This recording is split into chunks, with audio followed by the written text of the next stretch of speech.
네, 그럼 저희 이어서는 글로벌 핫 이슈로 한번 이어가 보려고 합니다. 항상 나오시는 분이죠. 우리 LS증권 경영전략본부 신종우 본부장과 함께 할게요. 어서 오세요. 네, 안녕하세요. 네, 반갑습니다.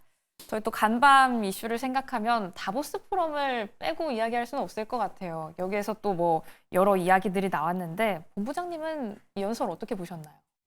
사실 근데 뭐 취임하기 전에 나왔던 내용하고 크게 다르진 않아요. 뭐 관세 얘기라든지 뭐 유가를 끌어내려야 된다. 뭐 이런 얘기들은 어느 정도 뭐랄까 우리가 트럼프라는 하나의 캐릭터를 봤을 때 네. 충분히 할 수 있는 얘기였다라고 볼 수 있는 것 같고요. 그리고 어떻게 보면 이제 앞으로 우리가 이제 어떤 정책이 나올지 이렇게 지켜보는 과정에서는 결국 또 EU, 유럽에 대해서도 관세 얘기를 할 수 있을 것 같고, 네.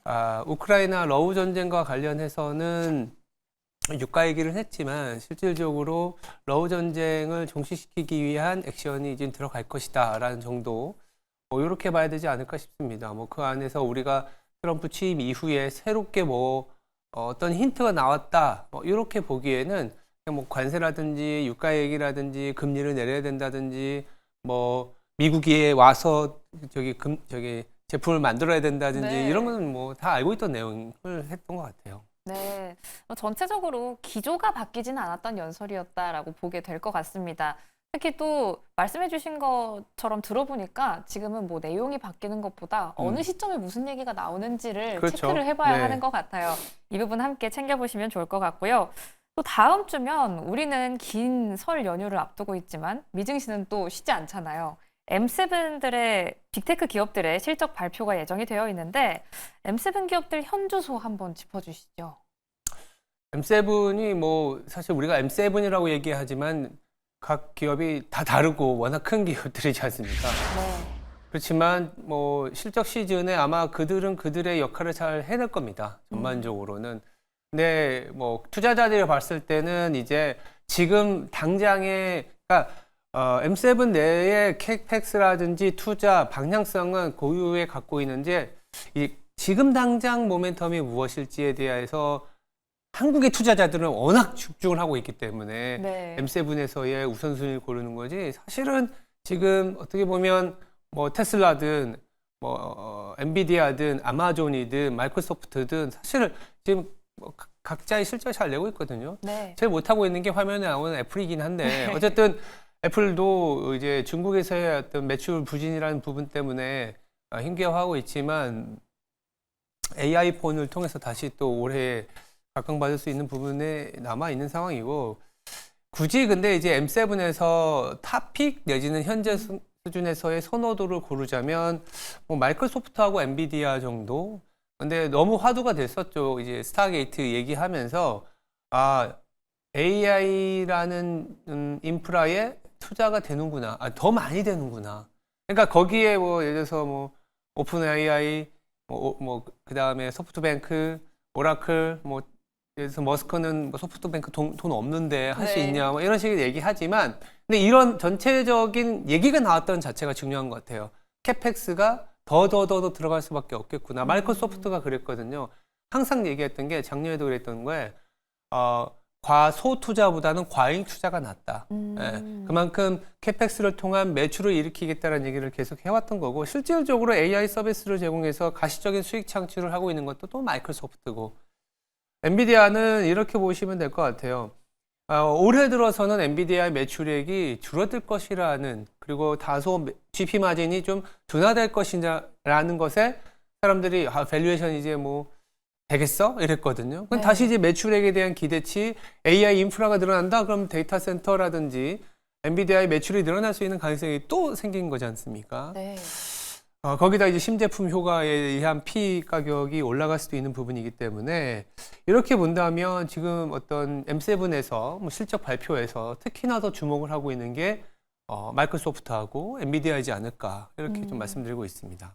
역시 스타게이트에 초점을 맞출 수밖에 없네요. 예, 초점을 맞춰서 마이크로소프트 그리고 또 이번 프로젝트로 인해서 수요가 더 증가하게 될 엔비디아까지 함께 주목을 해보시면 좋을 것 같습니다. 물론 여러 다른 기업들이 또 중요하겠지만요. 네. 그럼 저희는 말씀해주신 이슈를 바탕으로 앞으로의 미증시 한번 이야기를 나눠보도록 할게요. 이 트럼프 대통령의 두 번째 임기를 시작으로 대통령의 행보가 주목받고 있기는 하지만 또 그래도 미국의 현 상황, 그리고 작년의 상황도 중요하잖아요. 네. 또 여러 지표들이 예정이 되어 있다고요?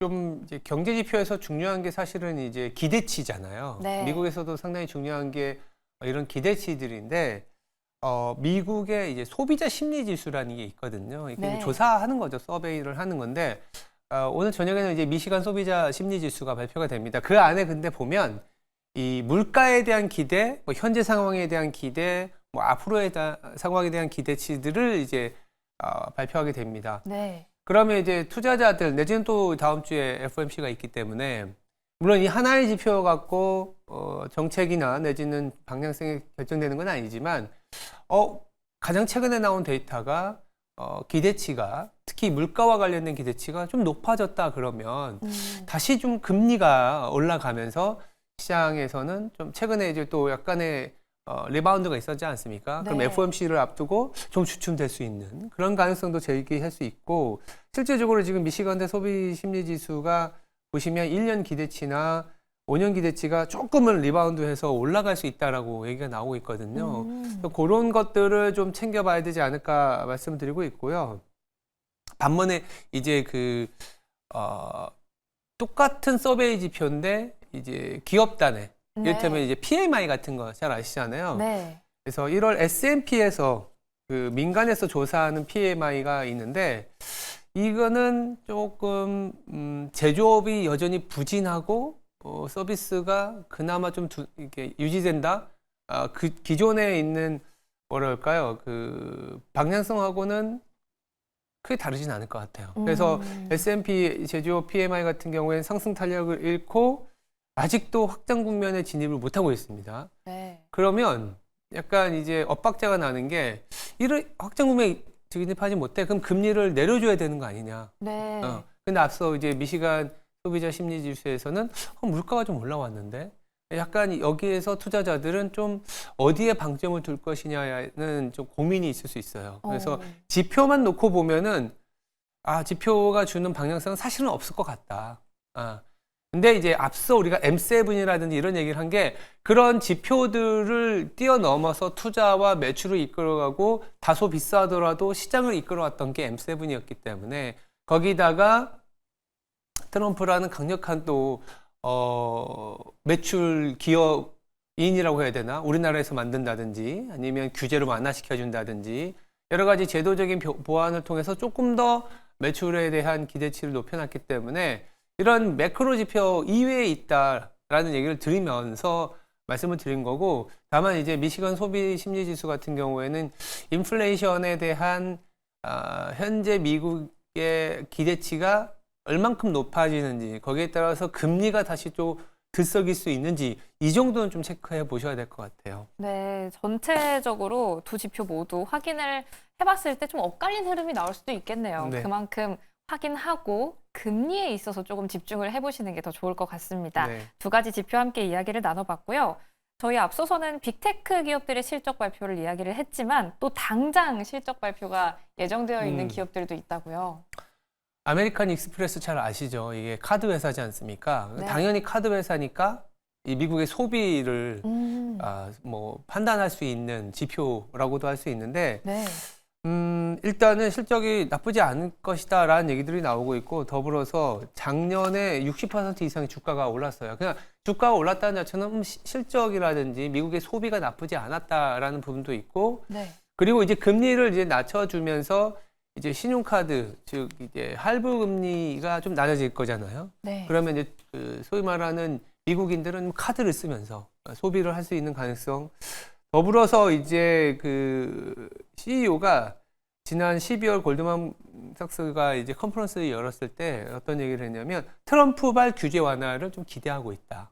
트럼프가 대통령이 됐을 때 여러 가지 레버리지 측면에서의 기회. 그러니까 좀 카드사들이 할 수 있는 거는 수신 기능이 없잖아요. 이제 수신 기능이라는 거는 뭐 은행처럼 돈을 받아서 돈을 빌려주는 그런 건 네. 없기 때문에 여러 가지 자본 펀딩이 상당히 중요한데 트럼프가 금리를 자꾸 낮추려고 하니 이 카드사 입장에서는 좋죠. 왜냐하면 조달 비용이 낮아지니까. 네. 그리고 레버리지, 즉 뭐 기업들도 있지만 어떤 그 카드를 쓰는 소비자들한테 여러 다양한 카드론의 형태로 제품을, 그러니까 카드사에서 제품 만든다는 거는 뭐랄까요? 뭐 이 소비자는 카드를 쓸 수 있는 여러 가지 뭐 할부와 관련된 정책들. 네. 저는 이제 뭐 카드론을 쓰고 그렇진 않았지만 그런 것도 또 있을 수 있고, 좀 외식 소비가 늘어날 것이다 이런 얘기도 있었습니다. 오. 네, 그래서 아메리칸 익스프레스 실적 발표를 통해서 미국 사람들이 금리를 내렸더니 카드를 통해서 신용카드의 금리가 굉장히 높았었거든요. 자동차 네. 금리와 함께 내려오면서 소비를 조금 더, 그리고 이 수준에서도 고용은 여전히 유지가 잘 되잖아요. 네. 소비가 잘 되고 있구나 하면 약간 뭐라 그럴까, 미국 지금 현재의 경제에 대한 자신감이 다시 한번 올라갈 수 있습니다. 네. 네, 카드사 아메리칸 익스프레스의 실적을 통해서 다시 한번 미국의 경제가 견조하다, 이런 부분을 다시 한번 체크를 해볼 수가 있을 것 같습니다. 또 추가적으로 실적 발표가 예정된 기업 한 군데만 더 짚어주신다면요?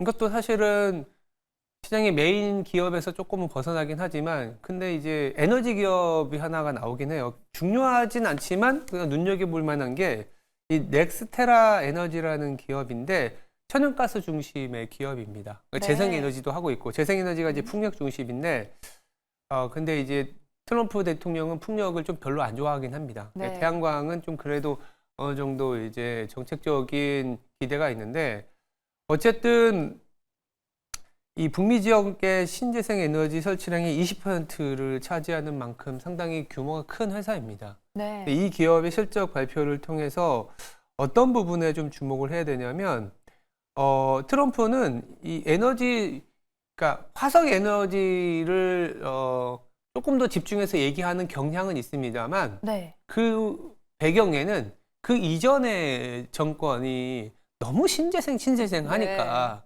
이 밸런스가 안 맞는 거에 대해서 되게 소위 말해서 짜증을 내는 거거든요. 그러니까 에너지 소스를 다변화해라.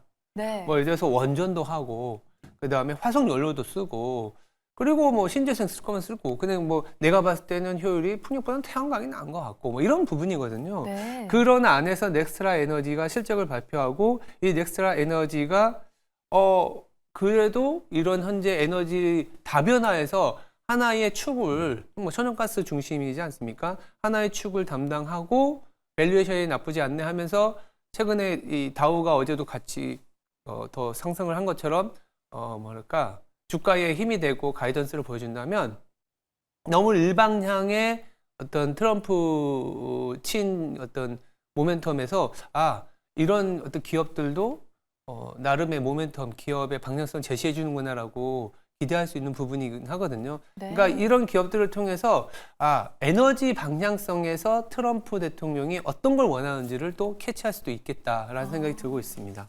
화석연료를 너무 많이 말하기도 하잖아요, 트럼프 네. 대통령이. 근데 화석연료가 너무 좋다 이것보다는 좀 밸런스를 맞추려고 맞아요. 하는 게 더 크군요. 네. 에너지의 다변화까지 네. 함께 함께 정리를 해봤습니다. 말씀해주신 것처럼 너무 전 정부가 신재생 하고 외치기도 했고요. 두 가지 기업의 실적 발표를 짚어봤는데 실적 그 바깥으로 더 짚어볼 수 있는 지표들이 많겠네요.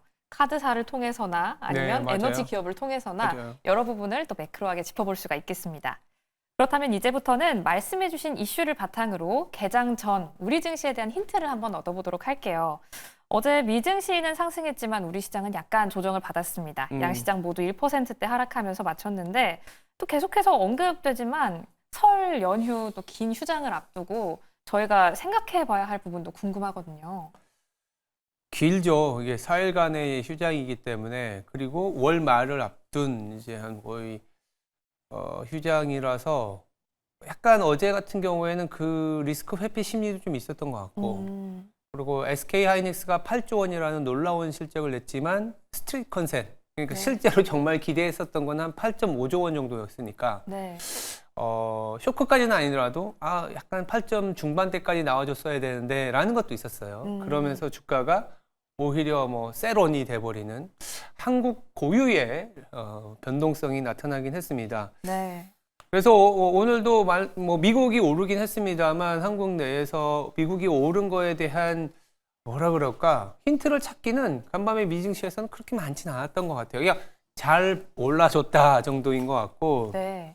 우리나라 증시는 오늘 아무래도 이 일본 은행의 그 통화 정책, 금리 인상 가능성이 굉장히 높아졌잖아요. 네. 그래서 자라보고 놀란 가슴 소뚜껑 보고 놀란다고 우리가 지난 8월 초, 그러니까 7월 말 8월 초에 금리 일본 은행이 금리 올리면서 엄청 많이 하락을 했지 않습니까? 엔화가 강세를 보이면서 이렇게까지 주가가 너무 휘몰아칠 수 있구나라는 거를 두려워하고 있기 때문에. 근데 이제 미국은 왜 평온하냐? 그때에 비해서 미국은 성장이 나오니까. 그러니까 무슨 말이냐면 일본이 금리를 올린다고 해서 무조건 환율이나 어떤 전체적인 시장의 움직임이 있는 건 아니에요. 근데 네. 미일 금리 차 내지는 뭐 한일 금리 차에서 발생하는 변동성은 고스란히 성장률과의 관계인데 미국은 아까 말씀드린 것처럼 아메리칸 익스프레스라든지 여러 가지 빅테크라든지 얘네들이 성장률이 나오니까 처음에 충격을 받았을 때는 그때 연준이 금리를 안 내려주고 일본이 금리를 올리면서 한미 금리 미일 금리 차가 줄어들면서 엔케리 청산에 대한 고민이 있었는데 네. 지금은 오히려 내리고 올리지만 시장 금리는 더 벌어져요. 그러니까 성장률이 미국은 잘 나오잖아 하면서 버티는 거죠. 근데 우리나라는 지금 만약에 그러니까 갑자기 생각이 한국과 일본의 금리 차는 만약 일본이 금리를 올리면 줄어들지 않습니까? 네. 지금 3%고 지금 0.25인데 0.5%로 물론 25bp이긴 하지만 그 안에서 우리가 찾아볼 수 있는 아이디어는 근데 한국은 지금 사실 금리를 2월 달에 더 내릴 수밖에 없는 상황이야. 네. 그렇잖아요. 네. 그러면은 금리 차가 더 줄어들 거고 그러면 그 안에서 성장률에 대한 고민이 생겼을 때 한국의 성장률이 취약하다. 그리고 한국의 성장률이 취약한 가능성이 좀 한 시장에서도 나타날 수도 있다. 그러니까 이런 우려가 어제부터 오늘 오전까지 내지는 오늘 내내 작용을 할 가능성이 높고 근데 이거를 피하지 않으면 다음 주에는 거래가 없기 때문에 네. 이걸 잘 컨트롤해야 되는 게 어제 오늘이다라는 생각이 우리 시장을 좀 뭐랄까 탄력이 힘들게 하는 그런 요인이지 않겠냐라고 말씀드리고 있습니다. 저희도 저번에 GDP 발표된다는 부분을 짚어주셨는데 우리나라 또 4분기 GDP가 쇼크가 나왔죠. 1%밖에 증가를 못하면서 정말 말씀해 주셨던 것처럼 쇼크가 나왔어요. 이 부분도 함께 엔달러 환율과 그리고 미국과 일본, 우리나라와 일본 간의 금리 차까지 함께 생각을 해봐야 할 것 같습니다. 네, 이렇게 오늘 도움 말씀도 여기까지 듣도록 하겠습니다. 오늘도 LS증권 경영전략본부 신종호 본부장과 함께했습니다. 감사합니다.